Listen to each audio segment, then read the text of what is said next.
Merry Christmas, Dad. Merry Christmas to you, Daisy. It's December 25th, 2020. And let's take it all the way back. Well, first let's start off with where are we now? We're in Slagaville, St. Catherine in Jamaica. And is this your place here? It is my place. Wow. And it's heaven and earth. You got a nice view. Yes, absolutely. We can see 5 miles in each direction, and it's nice and cool up here. All right, we'll come back to Slagaville later. But first, let's start from the beginning. When were you born? I was born in 27th of May 1944 in Brayton, St. Catherine, and I lived there for about 6 months, and then my grandparents came and captured and took me to live in Newland, also in St. Catherine, which I spent about a year, and then we moved to Spanish Town in 1945 and lived there until I left for the United States in 1964. We're gonna break that down into every little detail. Yes. Let's start off with what's your name? Desmond Thomas, Sr. And you're my father. I'm your papi, yes. We haven't done a DNA test, but you might see a little resemblance. This is my dad. My name is Desmond Jr. And you were born in Brayton. That's correct. Can you tell us a little bit about what you remember from your earliest days and when you were born? Well, Brayton and the surrounding communities thrived on the sugarcane industry. Most of the people worked in 2 estates, one named Bernard Lodge and the other named Caymanas Estates. And during the 40s, sugar was a major industry in Jamaica. People were cane farmers, and they worked for these large plantations. Did that include our family, your father and... My father and that segment of the family worked in that industry. My mother and grandmother were in the meat industry. My grandfather was a butcher, and he went around the island, purchased cows and goats and pigs, and he had a major industry, major part of the industry. He supplied beef to the prisons, to the hospitals, and all the major government institutions. And so we were relatively wealthy during that stage of my life. This is on your mother's, On my mother's your maternal side. That's correct. So let's recap. You were born in Brayton, Jamaica. That's right. Which is an island in the West Indies. And you were born into a rather privileged family. Very much so. I was very fortunate. My grandfather was very astute. He was very wealthy. And he came and took us away from our father, because my father was relatively poor. And my grandfather was not going to allow us to live in poverty. So he came and took my mother and sent her to the United States, and took us children to live with him in Spanish Town. So you were born in 1944. That's right. The war, World War II was just ending. Just ending, 1 more year to go in World War II, and the English controlled Jamaica, as they did most of the Caribbean. And so we had rules and laws based on English rules and laws. And you played a lot of the English sports. You played cricket, we were watching just yesterday. That's correct. We played cricket, we played football, we called soccer football in Jamaica. We played ping pong. We ran track and field. I represented my high school in those 4 areas. Nice. And your father's name was, talk about your parents a little more. My What were your grandparents on my father's side. Just let's start with your parents, then we'll keep going. Okay, my father's name was Ivan Adolphus Thomas, and he drove tractors that pulled the sugar cane from the field and took it to the factory. How old was Ivan when he had you? Ivan was 21 years old. Yeah, I have a bigger brother, Winston, and he was a very good sportsman also, much better than I was. But he migrated to the United States in 1963 and then went to England in 1964. And your mother, what was her name? My mother, Violet, she was she had 4 kids in a very short time, and my grandfather was very unhappy with that. So he came and got her overnight and put her on the plane the next day. How old was she when she had you? She had me when she was 15. Wow, that was young. No, I'm lying. She had me when she was 16. 16. Yes. Still young. Very young. And my grandfather was not happy with that because she was having too many kids in a short time and no skills. So he packed her up and shipped her to the United States, where she got involved in the nursing industry. Gotcha. Now, when you were born, your mother, did she live in Brayton with you? Yes. She lived in Brayton She with you? lived in Brayton for 1 year until my grandfather came and took her to live in Spanish Town. At that time, and now, people were trying to improve their lives. In Jamaica, they were anxious to improve their lives by migrating to the United States for better opportunities. That's correct, because in Jamaica, unless you were privileged, you were unable to go to university or to develop profitable skills. So most of the people migrate to the United States, to England, or to Canada, where there were more opportunities available, especially for poorer people. And so that's what happened in our family. That's what happened in our family, and mass we migrated abroad. England initially, and then to the United States and Canada afterwards. So you said your mother left to go to America in 1950. In 1949. In 1949, you would have been about 5 years old. That's correct. So I lived with my grandparents in Spanish Town. Spanish Town. And they took very good care of me. They taught me manners, they taught me discipline, and the importance of industry, of working.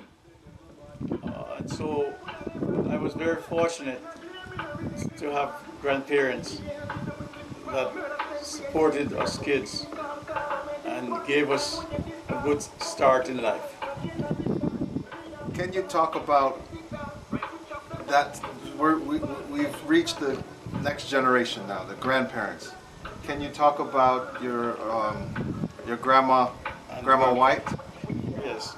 Grandma White was one of 4 children from great grandma Foster, who came from Spain and lived in Cuba initially, and then migrated to Jamaica in 1888, and had grandma in 1905. And Grandma White was not very educated, but she had people skills way beyond the average, and she looked out for the poorer people in the community of Spanish Town. She taught the ladies the young girls how to sew or to become seamstress. She taught the young boys how to get skills in mechanics, carpentry, and other fields that were available to young people at that time. She also was very religious and made sure that we went to church 3 times on Sundays, went to the morning service at 9 a.m., went to Sunday school at 3 p.m., and went to the night service at 7 p.m. Wow. So she was into religion personified. And it was Methodist, you said? Yes. Initially she was a Baptist, but then she switched over to the Methodist church. And we had a big hurricane in 1951 that blew down the old Methodist church that had been around for about 200 years. Oh, wow. And kids had to go and help the carpenters and the builders. We had to pick up their tools and pick up the bricks and hand them materials. So we learned the importance of industry at an early age. I remember you would tell me stories about Spanish Town being the original capital of Jamaica. That is correct. And it must be called Spanish Town because the Spain, Spaniards they were influenced the original colony. Jamaica was originally a colony of Spain. Until 1655 when the British came and fought them and kicked the Spanish people out and took over Jamaica. So Spanish Town was the original capital from the early 1500s until about 1908 or thereabouts when Kingston became the capital. And I remember you telling me a story about an earthquake that Yes, sir. lowered some of the town. Yes, sir. Jamaica is positioned in the middle of the Caribbean, and where hurricanes usually travel. And approximately every 10 years there was a major hurricane. And it's in the early 1600s we had major earthquake, and Port Royal at the time was a major city in the Caribbean, in the world, actually. And the earthquake knocked out Port Royal. Okay, it was Port Royal. Mm-hmm. And also part of Kingston. The earthquake damaged extensively. And Jamaica slowly got on its feet, redeveloped, and learned how to withstand hurricane. Put up buildings that were earthquake and hurricane proof. Okay, well, Spanish Town seems to have a lot of history there, where you're from. Old buildings, Yes, sir. St. Jago. San Diego High School, which was the second oldest school in the Caribbean. And at the time, it was called Bedford and Smith, because Mr. Bedford and Mr. Smith, two wealthy landowners, gave monies to the Catholic Cathedral Church to build a high school for the kids of slaves. And we were able to educate the early kids of slaves in my high school. It was amazing growing up, seeing you, how proud you were of your alma mater, your former high school. But in Jamaica, it seems like high school is almost like college. It is. They even call it, some of them, college. Yes, Jamaica College, St. George's College, there's Kingston College. Exactly. So you're very proud of the school, the high school you went to. Can you talk about that a little? Yes. About what grade did you start in? You went to St. Jago? Yes, we went to St. Jago, and I was able to skip the first 2 years of high school to the point where I was ahead of my bigger brother, who was 2 years older than me, because he went to high school, and he started in the first grade, in the first form, and when I started high school a year after he did, I was placed in the third form. Did you prepare at home? The school didn't realize he was my brother. Mm-hmm. The entrance examination that you have to take in order to qualify for high school, I did extremely well, and they figured I didn't need the first 2 years. And so they placed me in 3 years. I was 1 year ahead of my bigger brother. Why were you so ahead? Did you just I- study at home or? No, I went to private schools because my grandparents were wealthy. Mm-hmm. And I didn't go to government schools. I went to private schools. And in private schools, you're able to exceed higher level than the government schools that just give you basic education. Gotcha. So when I went to high school, I was placed in the third form, which is the third year of high school. And Saint Jago, is that named after? Spanish Town, which the original name of Spanish Town was San Diego de la Vega. Okay. And so my high school was named after the original Spanish name. Must have been a Spanish saint. That's correct. Okay. And in Jago, you became close. It seems like a fraternity, a bonded group of people. Yes, sir. We were the exquisite people in the nation at that time. When you go into a high school, you were considered to be way ahead and with plans to even get further in life. So high school was the main source for kids who wanted to be successful in life. So we went to San Diego and we did very well in San Diego. We passed the San Diego. In Jamaican high school, you have to do an examination in order to graduate. Okay. And I did extremely well in the high school, which made college acceptance without any difficulty. So. And just today you showed me an article in the paper about students from St. Jago, even now, this is some 60 odd years later, and they're winning contests. Mm-hmm. They are very academically, excellent. Yes, we are very academically astute. And also we're relatively good in sports. And those two things in high school are very important.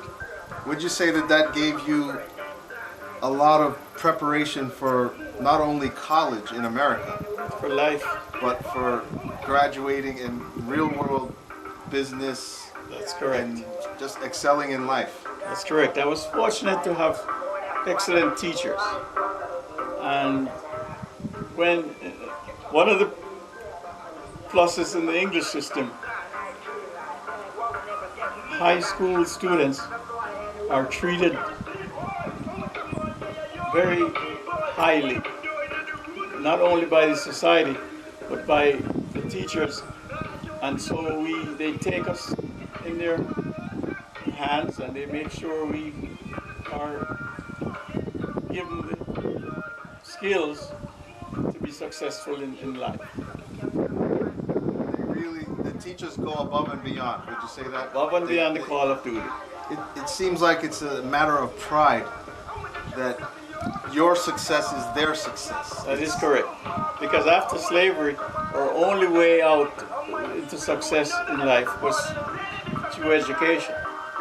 And so our teachers made sure that we were excellently qualified, not only to work in the Jamaican civil service and the Jamaican businesses, but to be able to qualify for education in universities and colleges abroad. Did you always feel a sense of obligation, not only to succeed for yourself, but that you are also fighting for your school, your community, your family, your nation? Can you talk about how you felt for Jamaica itself? Another of the important aspects of high school education is to make you aware that you have an obligation to your family, your community, and your country. The black race historically has been sent all over the world and lost our sense of obligation to our origins. And our schools taught us that we had an obligation, especially if we're successful, to give back to to our family, our community, and our country. So I felt extremely obligated because the government of Jamaica sent me abroad to Canada for 3 months to represent Jamaica in culture, in youth activities, and to give speeches and to give information to the Canadians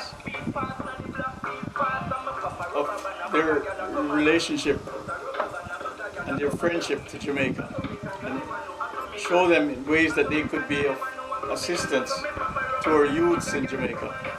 And so it was very important to me that I get myself qualified and return to Jamaica to give back.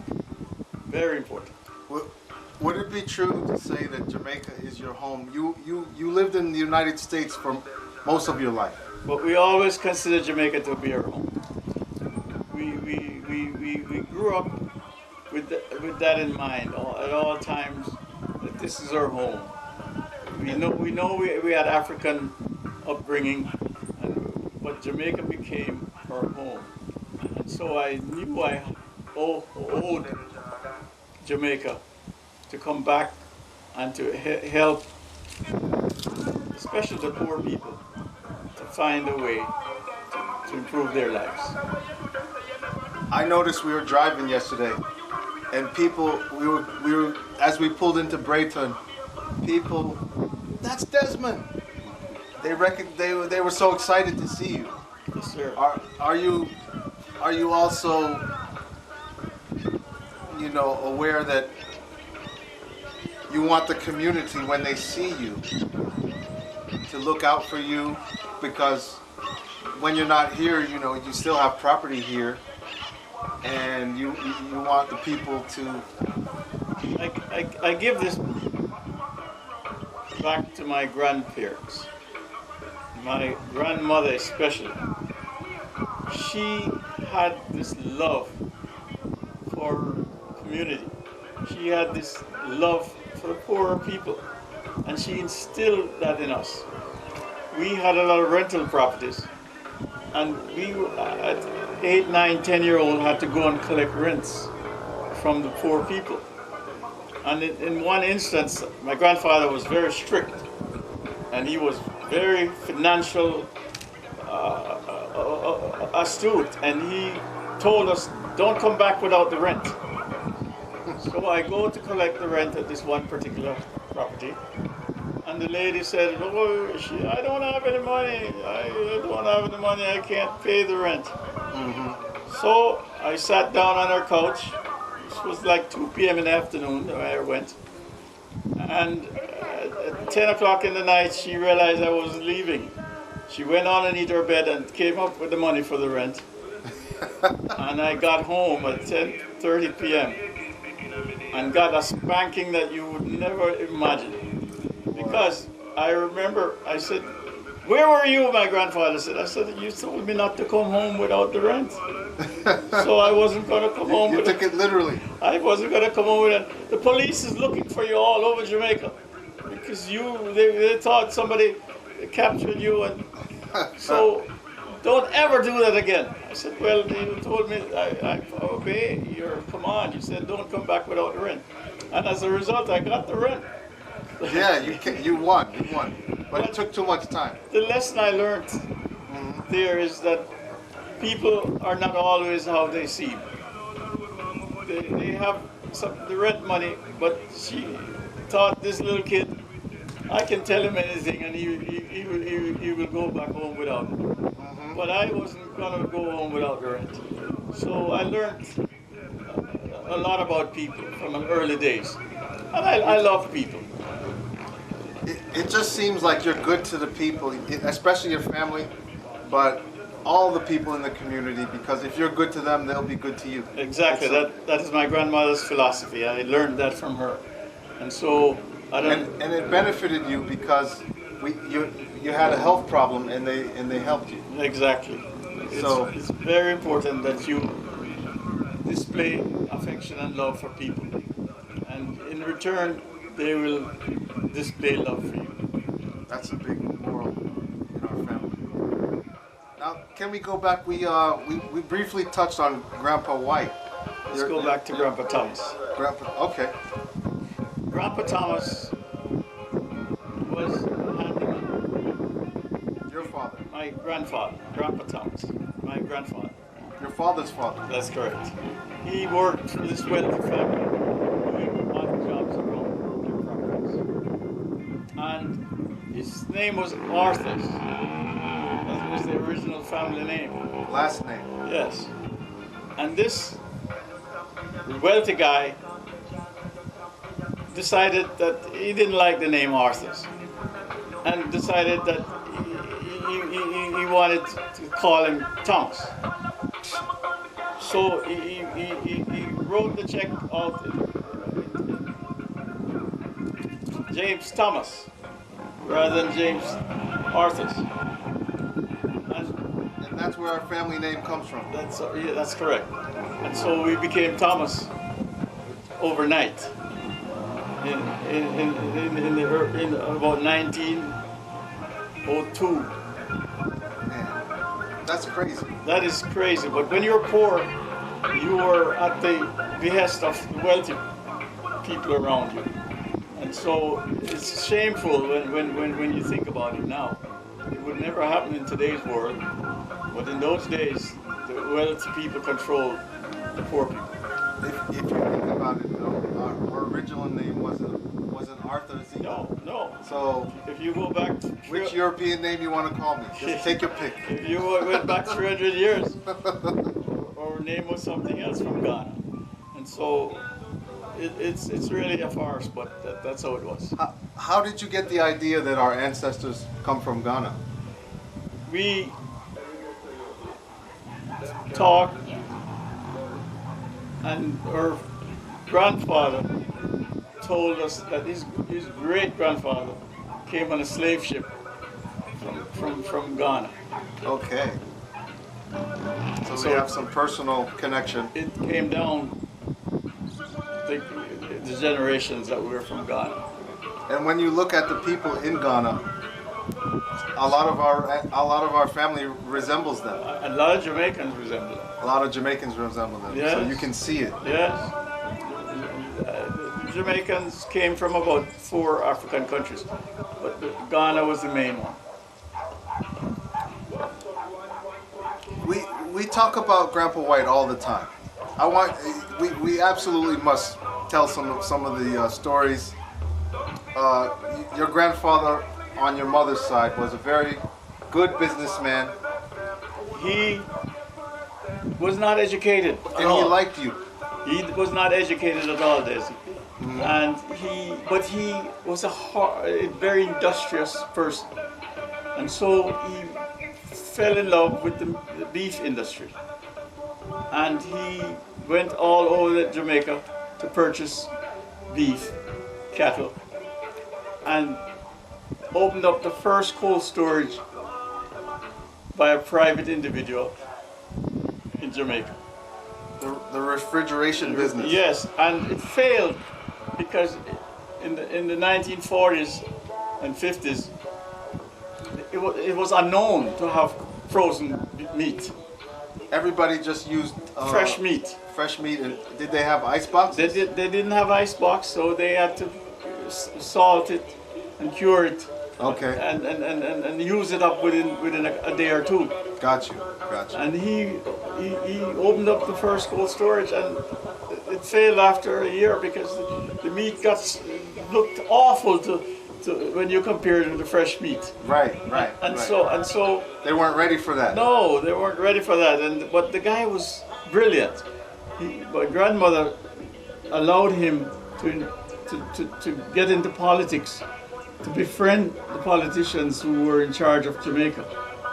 And he arranged their meetings in the communities. Both political parties would ask him to set up areas that they could have their political meetings. And he would come, my grandmother would have them come for breakfast every first Sunday of the month. And so they allowed him to supply beef to all the major institutions, the prisons, the hospitals, and he was very wealthy, Desi.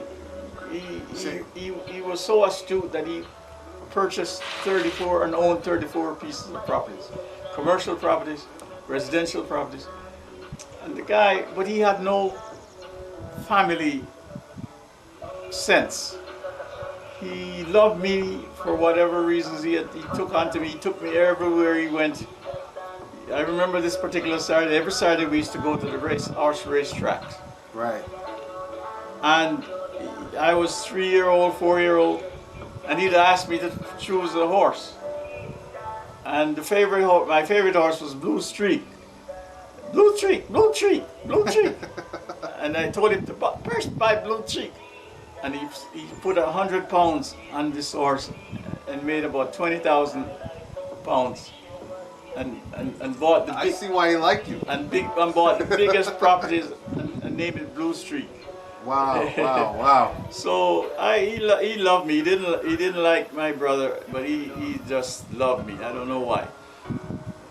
But he didn't leave us any money. He squandered his money to various women and left the family, the original family, to go without wealth. Mm-hmm. And I'm not very pleased about that It aspect. didn't end well. It didn't end well. But he had a lot going on. He had a lot going on, and I learned the wisdom of real estate by observing how he purchased properties and rented them out. And then let's talk about Auntie for a minute. Did she help raise you? No, but she was always around. She was a young lady. She would take lunch to my grandfather and grandmother who was working out in the communities. She was one of those very fortunate, very lucky, very smart people who knew how to get along with other, especially poor people. But she got along also with wealthy people. She knew everybody who was anybody. We're talking about my father's aunt. His Florence. mother's sister. Her name is Florence Parks. She helped raise me. I know that. She did, and she was just a very loving, very warm person. Exactly. My mother, on the other hand, I never lived with very long because she went abroad when I was 5 years old. But my aunt took her place and filled in our development, and would take us to concerts, would take us to watch Louis Jordan and all the major international stars when they came to Jamaica. And so I developed an affection for her. Even though she's passed, to this day I think happy thoughts about her. Exactly. She had such a great spirit. She was very spiritual too. Yes, You could feel it. extremely so. All right. All of this was under the umbrella of you having a foundation, a solid foundation to grow and do well. So you graduated from St. Jago, and then what? And then I went to work for the government of Jamaica in the Department of Public Works to fix roads and maintain roads throughout Jamaica. You're 17 at this point? I was 17 at this point, and I went to work for 2 years, and then I went to the Milwaukee School of Engineering. So you left this. I You left a tropical island like this. Yes. And then all of a sudden you didn't go to Florida, you didn't go to Georgia. I went You went all the way. because my mother was up in Wisconsin, USA. At that time you didn't want to be in the South. No. This was South- 19 64. This was before civil And the rights. South was a horrible place.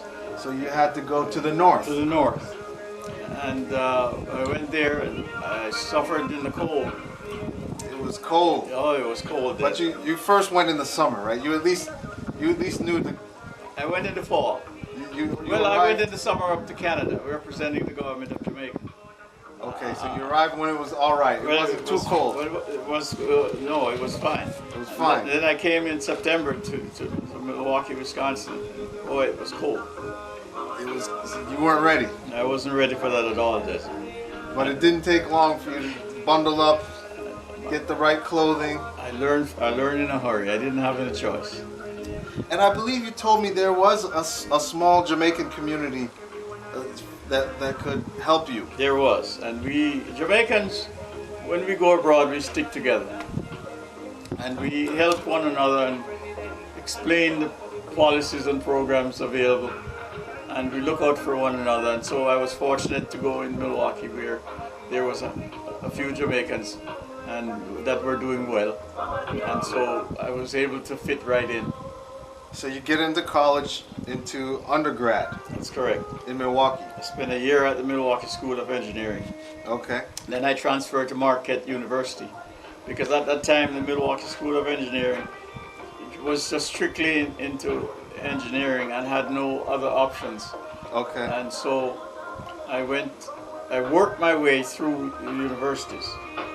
I worked full time To pay for it. to pay for it. And Gotcha. as a result, it was very difficult. So when I transferred to Marquette University, I had wider opportunities for both in education and for jobs. Got you. And this was in the midst of the civil rights struggle. Oh yes, sir. You arrived in 64. 1964. And you were in college until 68, 68, 69. the end of 68, graduated at the beginning of 69. And we had to participate in the civil rights activities. As a Jamaican, we have this urge, this important love for our fellow men. And the black community was deprived of opportunities during that time. So I was active in the civil rights movement. You were at the perfect age for it. too. That's correct. And my black friends saw this young man who had no common sense and grabbed me and had me marching and picketing and carrying on. So, to make a long story short, each year when you are a foreign student, you have to report to the immigration department and take your grades in to show that you did attend school as your visa allow you to. Gotcha. So this year, this is my final year in university at Marquette, and I go in to the immigration, and the gentleman comes out with a file about 3 inches thick, and he looks at me and he says, "Are you the person who is picketing and demonstrating and marching and carrying on?" And I said, "Yes, sir." He takes a photo of me and shows me. He said, "Yes, this is you." And he went on like this for about half an hour. Showed me doing a lot of demonstration and picketing. And he said, "You are working also illegally? Is this you at Harnish Vega Company building overhead cranes?" "Yes, sir, that's me. My engineering background taught me how to build overhead cranes." "Is this you working in the library during your free periods in between classes?" "Yes, sir, that is me working." He says, "We looked at your background. We called the embassy in Jamaica and had them check on your family. And we found out that you came from a good, decent family who taught you how to behave yourself and how to conduct yourself as a stranger in somebody's house. You do not set the tone. You observe. You're a stranger in the United States. You do not set the tone. You observe. The only reason why I am allowing you to stay here another year is because you are industrious. Unlike your black American cousins who will go on welfare, you work. Illegally, yes, but you work and you earned your way. So I'm giving you 1 more year. Use it well." Wow. So I learned my lessons that as a stranger in somebody's house, you do not set the tone. And I followed that rule thereafter. You had to slow your roll. You couldn't be in the front of the picket lines anymore. No, I had to change my whole approach and do everything in the offices and in the background. Well, what was it like when King was assassinated, Martin Luther King? Oh, Do you remember where you were? Yes, sir. This was in 1968, Yeah. and I was in the university at Marquette, and we came to tears because he was such a astute leader, and we believed highly in him. And when he was assassinated, part of us died. My mother actually said you were on a date with her, or supposed to go on a date with her, the first date with Yes, her. that's correct. You remember? Oh, that was awful. And, what a terrible thing to happen. That was awful, Desi. I don't know how she put up with my sorrowful attitude during that date.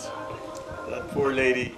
Were you ready to riot? Were you that angry? What was the feeling? I was that angry, and it was about 2 weeks after I had gone to the immigration, and so I had to conduct myself calmly and peacefully. I couldn't get too involved in the protests. But there were riots. There were riots, There were burnings. burning and looting, and major rioting. But I had to stand by and observe. Did a piece of the movement die at that moment? It did. A piece of the movement died and became into hostility rather than peaceful demonstration. The attitude was burn, baby, burn. And we're still kind of there today. We have nothing has changed in significance. When there's a problem, burn, baby, burn seems to be the only approach. Because yesterday we were talking, and you told me that, it seemed like things were changing up until a certain point. Doors were opening. Yes, because when I graduated, I was hired by the Kroger Food Company and made manager for a major food store. When the normal approach was you had to be an assistant manager, and then you qualified after 2 years or so to be a manager. And as a black person at that time, I became a manager of a major establishment in the white neighborhood because they wanted to show us blacks that they had changed their attitude and their approach. But so corporate America opened up the doors briefly. Open up, and they would select one black person and promote them quickly. Whereas years before there was zero. Years before they were absent. I was the first black manager in a Kroger food store in the United States. Right. And so when I had to, you're only allowed a year and a half after you graduate to learn. As a foreign student, you're given a year and a half to learn the industry. Okay. That you studied. And after the end of my year and a half, I had to go back to university. And I went to the University of Wisconsin to do my master's degree. Okay. To maintain my foreign student visa. Gotcha. So you went to grad school. That's correct. But you also met my mother in Milwaukee. Before I graduated from Marquette University, yes. So. And she was very kind and very helpful and very loving. That must have been nice. Yes, sir. Because you went on to marry her and have 3 kids and, Yes, sir. spent a lot of time Yes, with us. Mm-hmm. So, America was good for you in the beginning. Yes, and they fooled me, Desi, because I thought historically they went abroad, they went around the world promoting democracy and supported democratic establishments around the world, and which I was very happy to observe. But in recent times, we have a leader, a president called Donald Trump, and he was a racist, and he appealed to the racist people who had gone into hiding apparently, and came out to support him and to kill black people at his behest. And so I was very disappointed, and I am very disappointed that I allowed myself to believe that America had changed and had opened up towards blacks in a positive way, only to find out that they just were doing it selectively to make it look like they had changed their racial behavior. It seems part of a long, complicated Tradition. con game. Yep. Yep. Well, so let's go into your adulthood. You graduate from college. You graduate from Marquette. Get your MBA. Right. And went to work.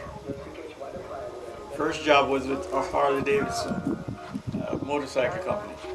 At that time, the Japanese had come into the United States market, and the government of Japan had devised illegal programs that they allowed these companies not to pay taxes. They allowed these companies, they financed them illegally, and came into the United States market, flooded the market with their motorcycles cheaply, because they had no expenses in Japan to speak of.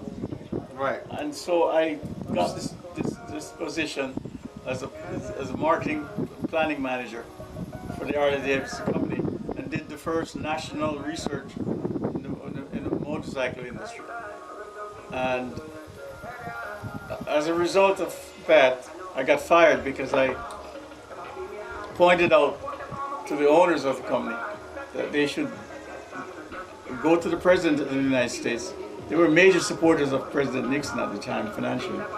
And I showed them that they need to go and report the illegal behavior of the Japanese market that would allow their companies to come into the United States and not pay any taxes or not pay any expenses to the Japanese government, and flood the American market with their cheap motorcycles and cars. But instead of doing that, they fired me because I was making it known that the government of the United States was turning their back towards these illegal Japanese behavior. Gotcha. But it turned out that your numbers were correct, Very much so. and Japan was able to seize a lot of illegal market share. They did. And about 4 or 5 years later, after the Nixon administration ended, the company did report the Japanese behavior. And the Japanese had to raise their prices to meet the market, Fair trade. fair trade.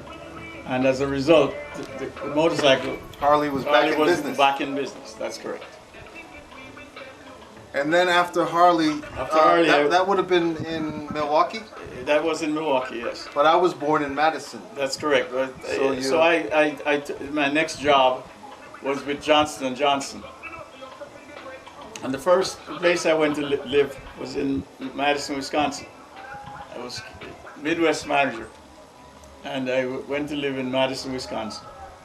And Nice college town. very much so, very nice town. Mad Town. And that's where you were born. Mad Town is a great town, man. That's You where should you visit were- there if you can. That's where you were born. It also happens to be very close to where my mother's family's from. That's one of the reasons why I moved there. Yeah, so that was nice and convenient. Mm-hmm. But we only lived there for 1 or 2 years Oh, 2 because years. we then moved to Evanston. That's correct. Because the company wanted me to handle the major businesses in the Midwest, and they were headquartered in Chicago. So Chicago's a rough town, I went to live in Evanston rather than in Chicago. so we settled in Evanston. Evanston is the border of Chicago. And we were happy there. My sister was born there, That's correct. Lisa. Shout out to Lise. And we stayed there for 4 or 5 years. That's correct. And But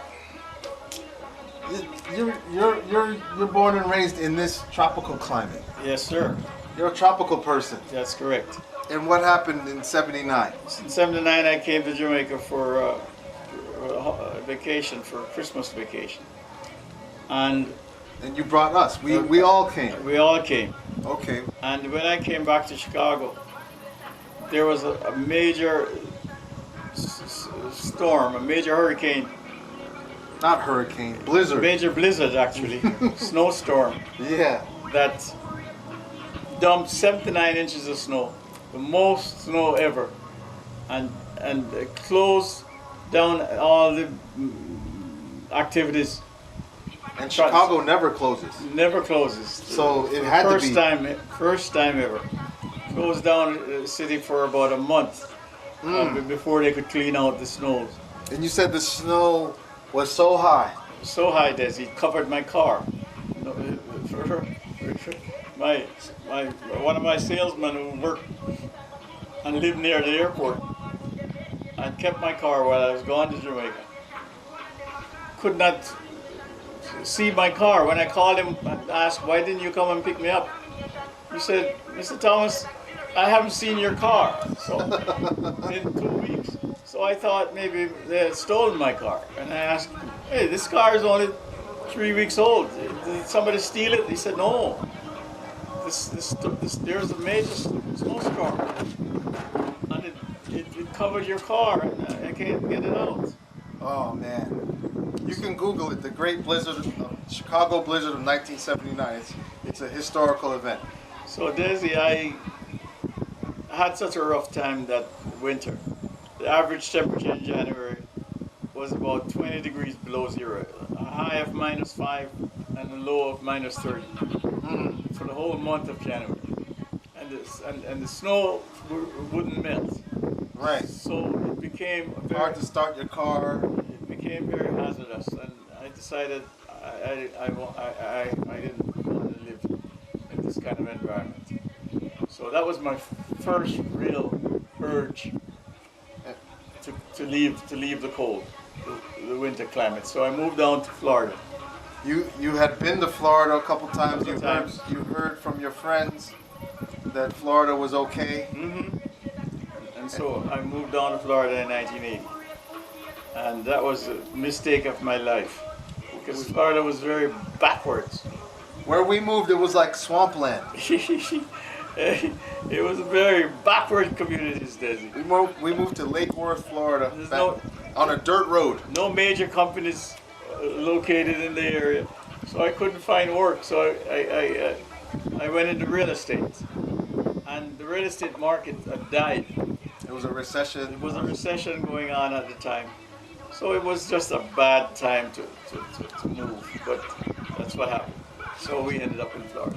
My memory basically starts at that point. This is 1980. That's correct. I'm 4 years old, That's correct.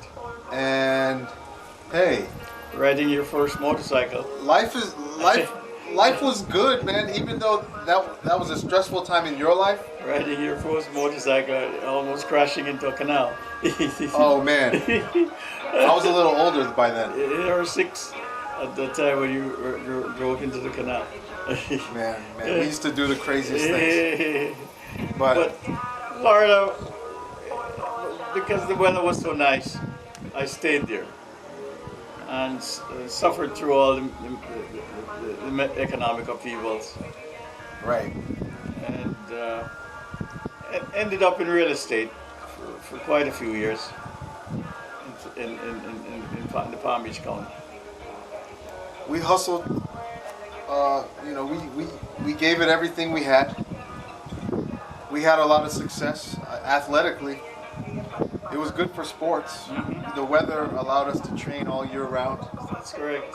And man, we were famous in soccer. You played soccer and you were on track. Coach. I coached various soccer teams, including San Lucia's high school soccer team. I had played soccer in college, and for 2 years, and it was a natural part of my life.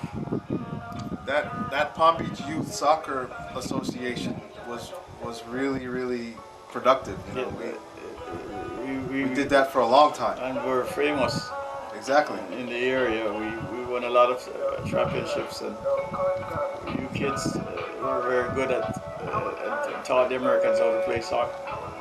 Man, oh man, we went all up and down The state. Florida playing soccer. And man, there was a travel team, That's right. and man, I wouldn't give that up for the world. The experiences we had, it was just excellent. That's correct. But all of that, we had some tough times too, especially in our teenage years. Can you talk about what it was like raising kids? Well, raising kids, having a car, having a house, you always have a problem. And it's not just for me, it's for all people. There's always a problem with your house, your car, your kids, your wife. And so when the economy went into its slumps, as it does every 10, 12 years, it was difficult to make ends meet. Yeah. But we were disciplined people, and we fought through the rough times. And after 2 3 years of difficulties, things opened back up. You were very good in sports to where you attained a scholarship in football, American football, Right. to Duke University, which was Duke. one of the top 10 universities in the country. Yeah. And so I was very proud of you. I attended all your track meets to see you do well in track and field. And I came to as many football games as I could to see you play. So you were very famous. And then Lisa became a famous ballerina. That's correct. And we went all over the country to support her. So both of your kids Did very became well. successful in their endeavors. Exactly. And we were very proud of you, both of you. And then you became an empty nester. We were gone. That's right. We needed you. Then we were gone. That's correct. So that opened up a new chapter in your life, Mm-hmm. the chapter you're currently in. Mm-hmm. And you seem happy. Talk about how the last 20 years have gone and what you've been up to. Well, I remarried, as you know, and went to live in Fort Lauderdale. And at that time, it seemed wise to return to Jamaica on a permanent basis. Yes. Check the time. Keep talking. So We got 2 more minutes. I came back to Jamaica in 2006, built a house in Slagaville, which is the first free village in the Caribbean after slavery. And it's a farming community with honest, loving people. And I became president of the Farmers Association in Slagaville. And here I am today, enjoying a little of heaven on earth. It's a peaceful community, very warm days and cool nights. No air conditioning needed, no heater needed. And it seems like you chose this area because it's close enough to your family origins, That's correct. but far enough where you have peace. Where I have peace. And at this stage of my life, peace is very important. You don't realize that when you're younger and hustling and how important peaceful communities, peaceful environment can be, and the need to find the godliness in you and in your communities. So here I am, and I appreciate your visiting. You've been great assistance around the yard and in the house. My pleasure. My family love you. And send regards to you today, especially at Christmas Day.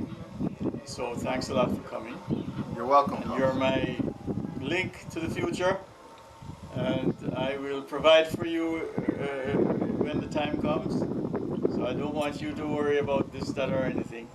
Just maintain your family life and take care of your kids when the time comes. Because that's our main objective in life, is to take care of those that come after us.